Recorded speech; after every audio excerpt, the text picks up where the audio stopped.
Hello and welcome to the Scatterable channel, and today let's go over the best and worst CPUs to buy in mid-2025. So up until this point, AMD and Intel have pretty much released everything for their consumer CPUs, although there are rumors of a P-core only series of CPUs from Intel for their LGA 1700 socket, and AMD may be finally bringing the 9500F and 9600 to the masses.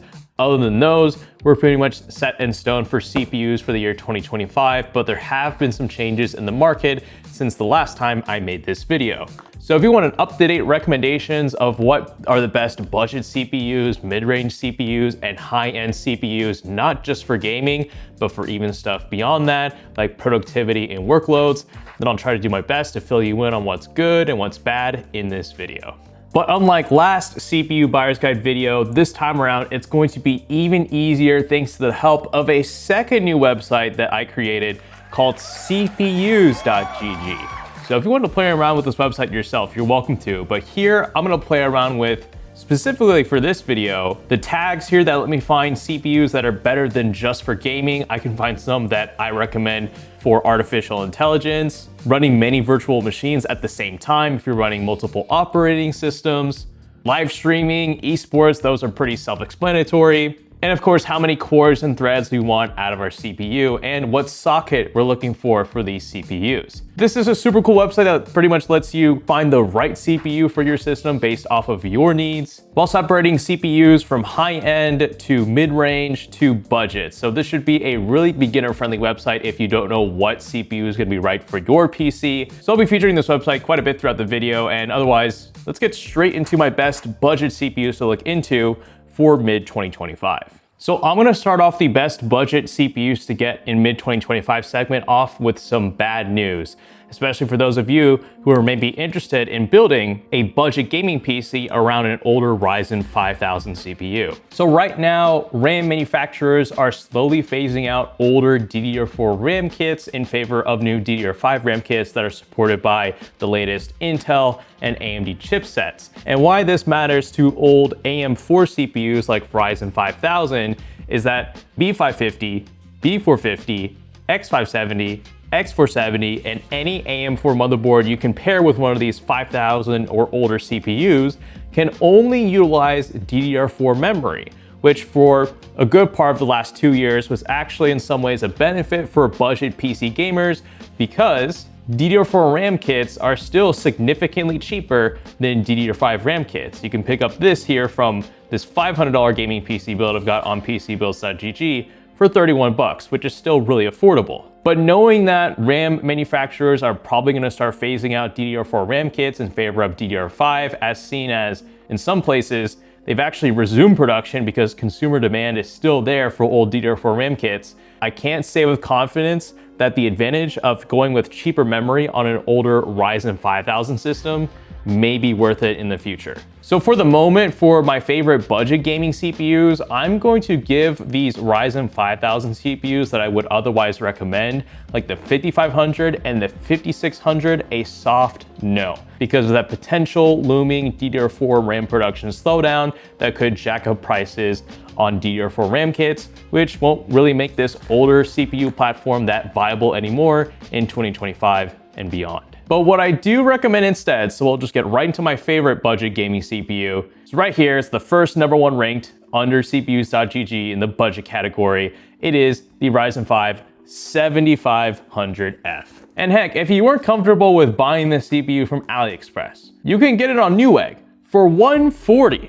That is ridiculously good. And to summarize why this budget gaming CPU is the best, just to show you, the 7500F beats the 12600K, the 7500F beats the 14400F, the 7500F beats the 12400F, while costing about the same as all the CPUs other than the 12400F. But unlike these CPUs here, these are on the LGA 1700 socket. So it's Intel's old socket actually. The new one is LGA 1851. So you technically are buying into an older socket with these older Intel CPUs, whereas with AMD, the AM5 socket is still supported, and according to Lisa Su, will still be supported into 2027 and beyond. which makes it really cool because you can take this budget 7500F on the right motherboard and say upgrade it to a 9800 X3D or whatever the next 10800 X3D happens to be. So it's fast, affordable, and has plenty of upgrade options being on the AM5 platform. So that's why it is number one.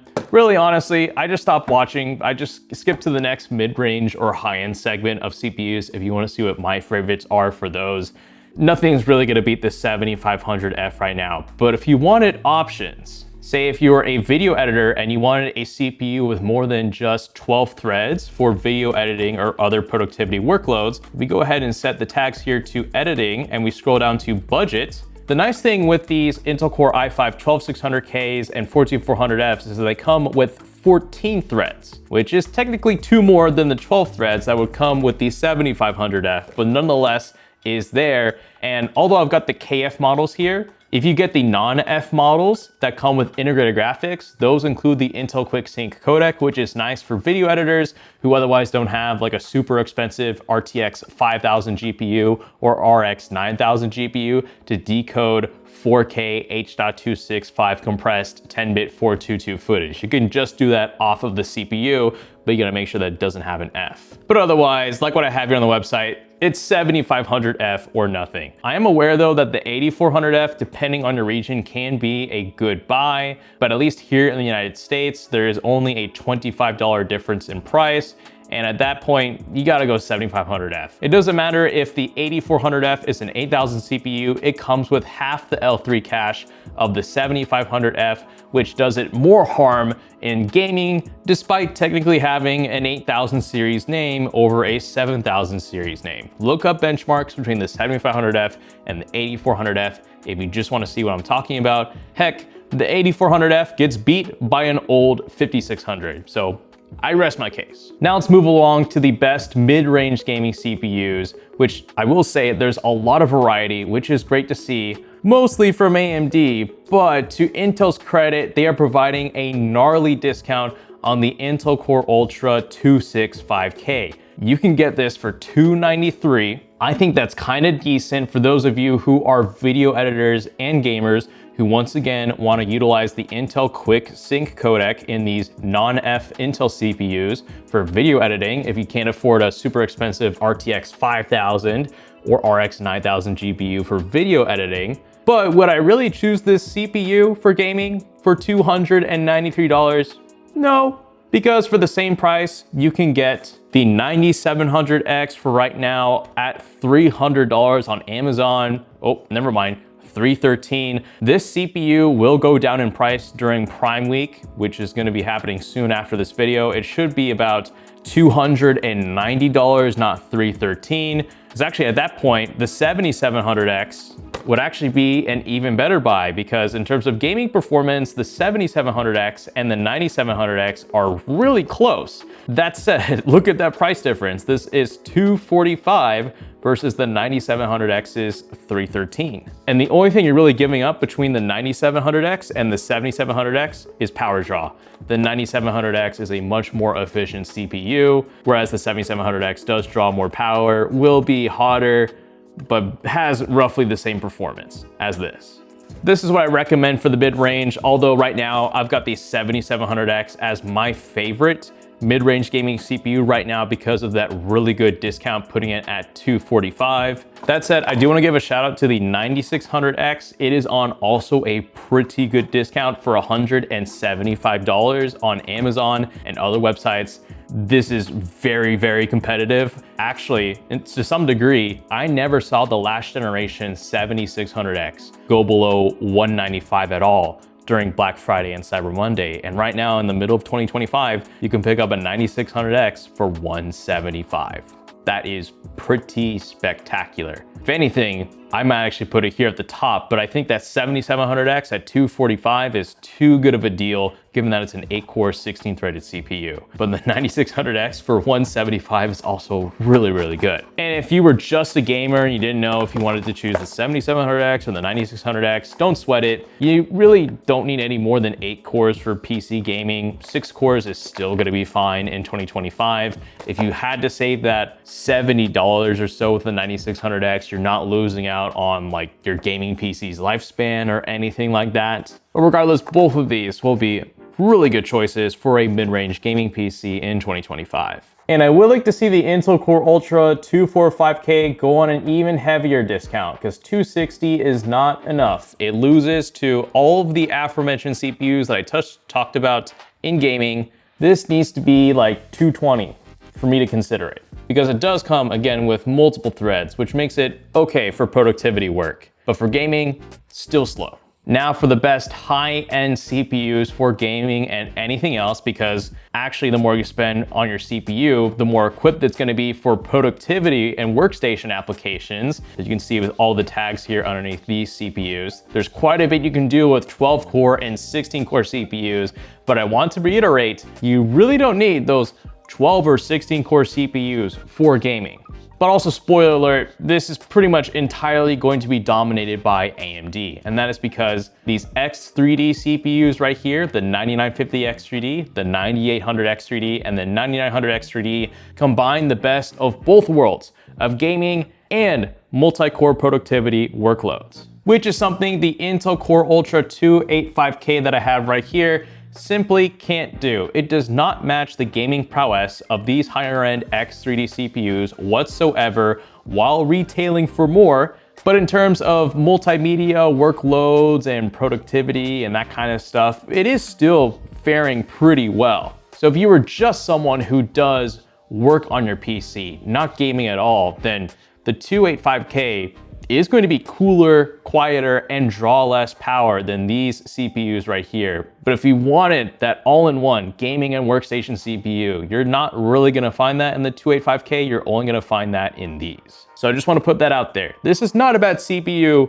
for stuff that isn't gaming. But for gaming specifically, no.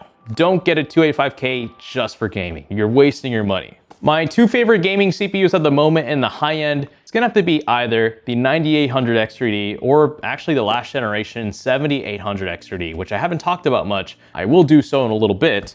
But why I like the 9800X3D is that it is in stock, it is slightly below MSRP. We could see a discount on it during Amazon Prime Week or other competing retailer sales. And if you simply wanted the fastest gaming CPU that isn't the 9950X3D that only offers like a 1 to 2% uplift in performance while retailing for almost $200 more, then this just makes way more sense. And heck, if you look at the tags right here, this CPU still has 16 threads. So it can still do any 3D rendering workloads that are going to be mostly handled by the graphics card, but then just need a capable CPU to support it. Still gonna be good for video editing. 8 cores and 16 threads is still gonna be good for video editing. Live streaming, you don't need more than 8 cores and 16 threads because most of it is handled by a high-end GPU either way. And regardless, this has 16 threads. You can have multiple applications open in the background and it's not gonna hurt your CPU's gaming performance. And among other things, it's still a very capable gaming CPU all around in 2025. But if you wanted to get a 9800X3D on a budget, I think the 7800X3D still being made at about $360 is also worth it. If you couldn't afford the 9800X3D, then going last gen with one of these I think is also smart. For all of the same reasons, it has the same capabilities as the 9800X3D, it just happens to be slower. Also, I think it does run hotter. But yeah, $370, not that bad. It's probably gonna get a discount next week. It's still worth it. I think even in 2025, if this is being sold for over $100 less than a 9800X3D, then it is still worth it in 2025, even if it's last generation. Because that extra $100 you save with a 7800X3D over a 9800X3D could be an extra $100 that could be the difference between an RTX 5060 Ti and possibly an RTX 5070 or Radeon RX 9070. Which, as we all know for gaming, the more you put into your graphics card will result in a much faster gaming experience than putting more into your CPU. And I just want to reiterate this, don't get a 9950X or 9900X for gaming. You will never need 12 or 16 cores for gaming. If you look at the tags right here, these are the only use cases that would make sense with those 16 and 12 core CPUs. That's if you're doing any sort of scientific applications on your PC for research. If you're doing very intense 3D rendering and animations that are very complex and you need a beefy CPU to pair up with your GPU. If you're running multiple operating systems on your PC while running your main one, you probably want a 16 or 12 core CPU. If you are a gamer and you aren't planning to do any of those, don't waste your money on a 9950X, 9900X at all for gaming. I'd rather spend the $400 for a 9900X on either a cheaper 7800 X3D or a bit more for a 9800 X3D for gaming, even if you're losing out on 2 cores and 4 threads. Because look at benchmarks. Either of those X3D CPUs are going to smoke a 9900X in gaming any day of the week. And really, I think that's it for today's CPU buyer's guide video. So once again, all my recommendations from today's video will be linked in the description down below, along with cpus.gg if you want to play around with it. And if you enjoyed this video, give it a like. And if you enjoy these buyer guide videos for different components in a PC, then you should probably subscribe to the Scatterable channel. So with all that said, thank you so much for watching. And this is the Scatterable channel, signing out.